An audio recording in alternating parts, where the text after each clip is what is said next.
Hello and welcome to the 18 WJTS News for Friday, September 5th, 2025. Thank you so much for choosing us for your local news coverage this evening. I'm Kaitlyn Neukam reporting. On Wednesday, September 3rd at approximately 7:30 a.m. Central, police responded to a residence in Gentryville after reports of a man sitting inside a vehicle outside the home and firing shots at the house. A suspect and vehicle description was provided, and a short time later, the Santa Claus Police Department located the individual identified as 47-year-old Cody Kurtzinger. He was detained at his residence. Investigators determined the Gentryville home had been struck multiple times by small caliber rounds. 2 people were inside at the time, but no injuries were reported. A search warrant was obtained for Kurtzinger's residence through the Spencer County Court. During the search, several suspected explosive devices were discovered. The Indiana State Police Explosive Ordnance Disposal Team was called to the scene and safely removed the devices. Kurtzinger was transported to the Spencer County Jail, where he is being held without bond. He faces multiple charges, including 5 counts of possession of a destructive device, a level 5 felony, criminal recklessness with a firearm, which is also a level 5 felony, and pointing a loaded firearm, a level 6 felony. The Jasper Strassenfest Committee announced that a winner has come forward to claim their 2025 half-pot prize. After confirmation that the ticket was valid, committee members met at the Jasper Chamber of Commerce to present the $77,900 check to the winners, a couple from Jasper who wished to remain anonymous. In its 5th year, the pot total reached $155,800, the highest total to date. A large portion of the proceeds will benefit the Vincennes University Jasper Scholastic Excellence Scholarship Fund, which provides tuition, a laptop, and $500 book stipend for local student recipients. Proceeds will also be used to support the community and financial stability of the Jasper Strassenfest. The winning ticket draw took place on Friday, August 15th at the Jasper Chamber of Commerce.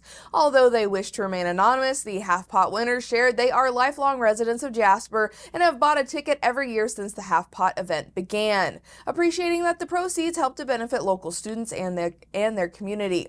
They stated that while they don't have any definite plans for using their winnings, they want to find a way to give back to the community and treat themselves to something they enjoy with the unexpected funds.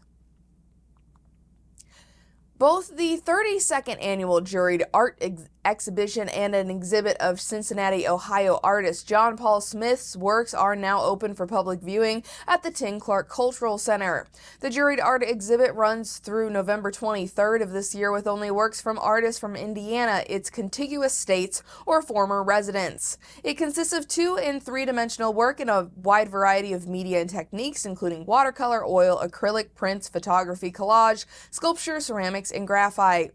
This year's juror, Tanya Mitchell Wineglass, is a multidisciplinary artist, educator, and curator based in Indianapolis with over 2 decades of experience in the visual arts. Her work, rooted in painting, mixed media, and ceramics, focuses on themes of identity, healing, and cultural heritage, with a strong emphasis on the experience of Black women.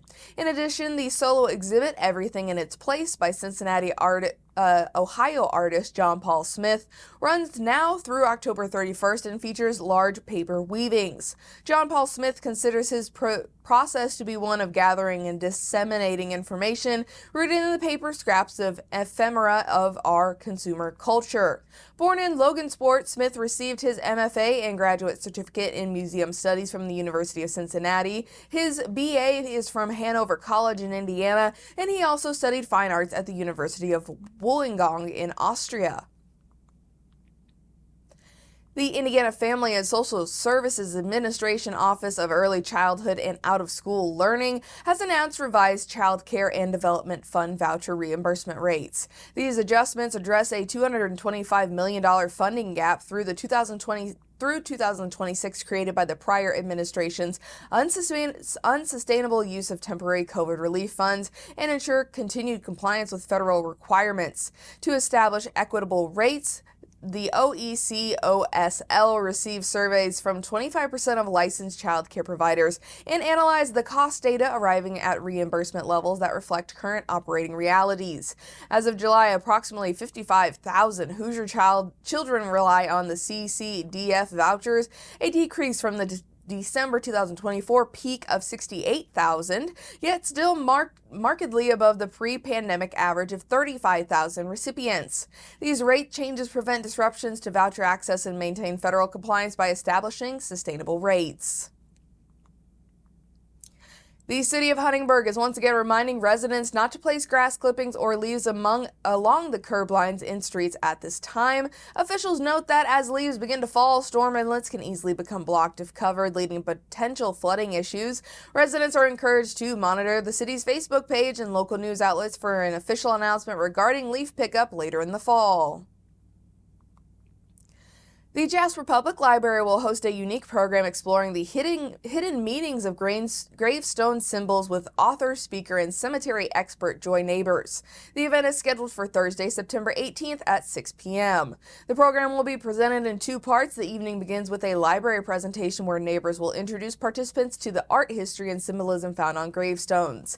Attendees will learn how symbols such as angels, clasped hands, urns, and willow trees reflect cultural traditions, religious practices, and personal family stories. Following the presentation, participants will join Neighbors for a walking tour of St. Joseph's Cemetery. The tour will allow attendees to see the gravestone carvings up close while connecting history, art, and storytelling in a meaningful way.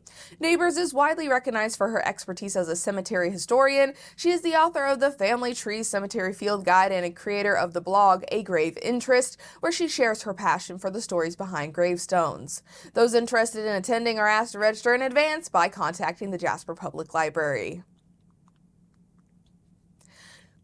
Quality of life is a critical piece to the heartbeat of any community, and the town of Winslow has been working diligently to enhance it. The town council, Winslow Park and Recreation Board, and local volunteers have teamed up to make notable progress in a short amount of time. The Winslow Youth Park now offers one of the first pickleball courts in Pike County, along with Little League softball and baseball, a walking trail, and soon middle school soccer. Every community has its own flavor, and in Winslow, the spirit shines in Eskimo purple and yellow, colors that once represented Winslow High School and continued today with Winslow Elementary School. Positive growth is visible across town with recent improvements to the park and upgrades at the Pike County Library's Winslow branch. The library has also unveiled a vibrant mural that highlights the town's history and celebrates Eskimo pride. In addition, the Pike County Health Department relocated to Winslow, bringing a wide array of services to the public. Building on this momentum, Winslow is investing in a 5-year Parks and Recreation plan, which will be administered by the Indiana Region 15 Planning Commission. Public input is being gathered through surveys, and residents are encouraged to participate. At the same time, the town is partnering with the University of Southern Indiana to complete a feasibility study for the Winslow Community Center. Both initiatives are being supported financially by the Pike County Community Foundation. The survey can be found on our website. Winslow Park Board President Alexis Rush emphasized the importance of these planning efforts, noting that while the youth park has seen many improvements in recent years, more projects still remain. The 5-year plan will help guide development, management, and future improvements while also ensuring that community input shapes the park's growth. Having such a plan in place will also make the town eligible for additional state and federal grants. The feasibility study for the community center is another key step. With help from USI, Winslow is working towards a strategic plan to manage operating costs, secure long-term sustainability, and continue promoting activities that the community needs. People who live in rural communities live an average of 3 years fewer than urban counterparts and have a 40% higher likelihood of developing heart disease and face a 30% increased risk for stroke mortality, a gap that has grown over the past 2 decades. Deaconess Memorial Medical Center is committed to changing that, however. For efforts to optimize stroke care and eliminate rural health care outcome disparities, Deaconess Memorial has received the American Heart Association's Get With the Guidelines Stroke Rural Recognition Gold Award. The American Heart Association, the world's leading nonprofit organization focused on health and brain health for all, recognizes the importance of healthcare services provided to people living in rural areas by rural hospitals that play a vital role in initiation of timely evidence-based care. For that reason, all rural hospitals participating in the Get With the Guidelines Stroke are eligible to receive award recognition based on a unique methodology focused on early acute stroke performance metrics. The award recognizes recognizes hospitals for their efforts toward acute stroke care excellence demonstrated by composite score compliance to guideline-directed care for intravenous thrombotic therapy, timely hospital inter-facility transfer, dysphagia screening, symptom timeline and deficit assessment documentation, emergency medical services communication, brain imaging, and stroke expert consultation. And that is your Friday news right here on 18 WJTS. Next up is your weather forecast.